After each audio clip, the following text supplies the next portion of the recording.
Neat అభ్యర్థులపై జరిగిన దాడిని వ్యతిరేకిస్తూ రాహుల్ గాంధీ, ప్రియాంక గాంధీ చేస్తున్న నిరసనను భగ్నం చేయడాన్ని పీసీసీ అధ్యక్షుడు కొలనకొండ శివాజీ ఖండించారు. వారి పట్ల పోలీసులు వ్యవహరించిన తీరును ఆయన తప్పుపట్టారు. నీట్ పేపర్ లీక్ వల్ల ఆత్మహత్యకు పాల్పడిన అభ్యర్థుల కుటుంబాలకు ₹1 నష్టపరిహారం చెల్లించాలని ఆయన డిమాండ్ చేశారు. ప్రధాని నరేంద్ర మోడీ ఇంటి వద్ద నిరసన తెలియజేస్తున్న కాంగ్రెస్ పార్టీ అగ్రనేతలు రాహుల్ గాంధీ, ప్రియాంక గాంధీ పట్ల పోలీసులు వ్యవహరించిన తీరును వ్యతిరేకిస్తూ విజయవాడ కాంగ్రెస్ పార్టీ నాయకులు నిరసన కార్యక్రమాన్ని నిర్వహించారు. ధర్నా చౌక్లో చేపట్టిన వీరి ఆందోళనను పోలీసులు అనుమతి లేదని సాకుతో అడ్డుకున్నారు. ఈ సందర్భంగా పోలీసులకు, కాంగ్రెస్ పార్టీ నాయకులకు మధ్య వాగ్వివాదం చోటు చేసుకుంది.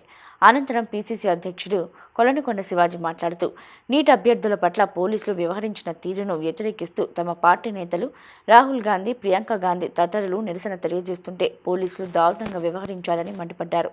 రాహుల్ గాంధీకి రక్త గాయాలు అయ్యాయని, ప్రియాంక గాంధీని మగ పోలీసులు ఈడ్చివేశారని ఆగ్రహం వ్యక్తం చేశారు.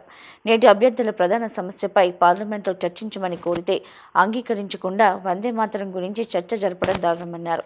మోడీ ముసలి కన్నీరు, కళ్ళబొల్లి కబుర్లను ఎవరూ నమ్మే స్థితిలో లేరన్నారు.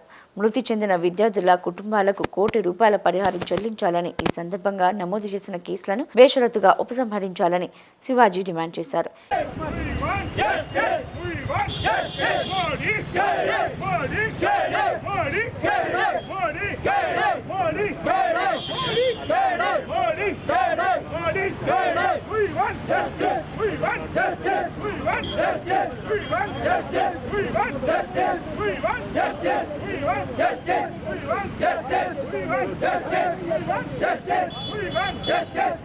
లీడర్ ఆఫ్ అపోజిషన్ మా అగ్రనాయకుడు రాహుల్ గాంధీ, అలాగే శ్రీమతి ప్రియాంక వాద్రా గారి మీద ఢిల్లీ పోలీసులు అనుచితంగా ప్రవర్తించి రాహుల్ గాంధీ గారికి ముఖ్యమ్మట, కన్నెమ్మట రక్తం కారిన వైనం జాతీయ మీడియాలో మేము చూసాము.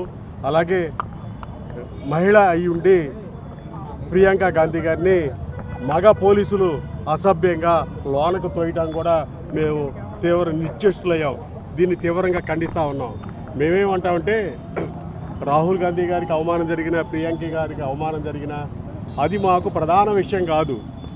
విద్యార్థుల్ని సోమవారం పార్లమెంటు సమావేశాలు జరుగుతున్న సందర్భంగా అతి దారుణంగా దాడి చేసి తలకాయలు, కాళ్ళు, చేతులు ఎరగొడితే వీళ్ళు ఆగ్రహం వ్యక్తం చేశారు.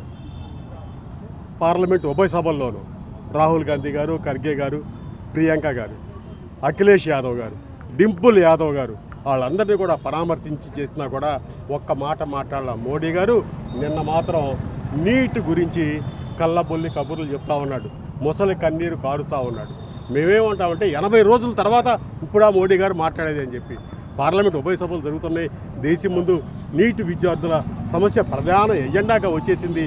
Cockroach Janata party, Congress party, అనేక ప్రజా సంఘాలు, ఇండియా కూటమి నేతలు అందరూ కూడా సమర్థంగా పరీక్షలు నిర్వహించండి, అవకతవకలు చేసిన వాళ్ళు శిక్షించండి అంటే అది ప్రధాన ఎజెండాగా పెట్టకుండా వందే మాతరం అని చెప్పేసి ఒక సైడ్ ట్రాక్ పట్టించడం కోసం ప్రధాన అంశంగా చేర్చారు.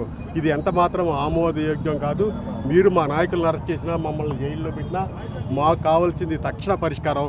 ధర్మేంద్ర ప్రధాన్ని రాజీనామా చేయించటము, ఎవరైతే పదుల సంఖ్యలో మరణించారో వాళ్ళ కుటుంబాలకి ₹1 నష్టపరిహారం ఇవ్వటం, లాఠీ చార్జీ సందర్భంగా అరెస్టు చేసి జైల్లో పెట్టిన వాళ్ళ మీద బేషరతుగా విడుదల చేసి వాళ్ళ మీద కేసులు ఉపసంహరించుకోవాలని చెప్పి కాంగ్రెస్ పార్టీ డిమాండ్ చేస్తూ ఉంది.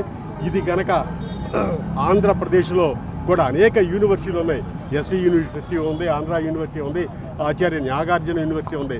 ఢిల్లీలో జరుగుతున్న విద్యార్థులకు మద్దతుగా మేమందరం కూడా పెద్ద ఎత్తున విజయవాడ కేంద్రంగా అంబేద్కర్ సెంటర్ దగ్గర రాబోయే రోజుల్లో పెద్ద ఎత్తున నిరసన కార్యక్రమాలు రూపొందిస్తాం.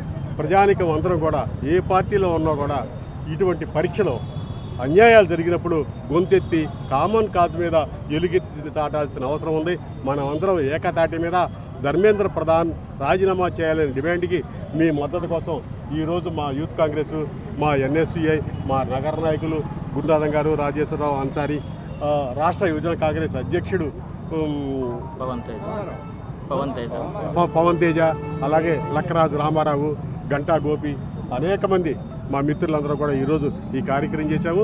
అలాగే మధ్యాహ్నం నుంచి కూడా చలో రాజ్భవన్ కార్యక్రమాన్ని మా వర్కింగ్ ప్రెసిడెంట్ మస్తాన్ వలీ గారు నాయకత్వం, యూత్ కాంగ్రెస్ నాయకత్వంలో మధ్యాహ్నం నుంచి కాంగ్రెస్ ఆఫీస్ నుంచి ఆ కార్యక్రమం కూడా చేపడతామని చెప్పి మీ మద్దతు, మీ సహాయాన్ని అర్థిస్తూ కాంగ్రెస్ పార్టీ మధ్యాహ్నం తర్వాత మేము చలో రాజ్భవన్ 4 మేము ఆ కార్యక్రమం చేసేదానికోసం మేము అధికారులతో మాట్లాడుతూ ఉన్నాం. వాళ్ళు ఇచ్చిన ఇవ్వకపోయినా మా ముట్టడి కార్యక్రమం అక్కడ ఉంటుంది. కాబట్టి ప్రజానీకం అందరూ కూడా ఈ మోడీ చేస్తున్న అక్రమాల ఎడల 2 లక్షల మంది ఢిల్లీని ముట్టడించినా కూడా ఇంతమట్టికి ప్రధాన మీడియాలో అనేక వార్తలు వస్తున్నా కూడా ఈ ప్రభుత్వం చలించట్లేదు. కాబట్టి తక్షణమే ధర్మేంద్ర ప్రధాన్తో రాజీనామా చేయించాలని చెప్పి కాంగ్రెస్ పార్టీ డిమాండ్ చేస్తూ ఉంది.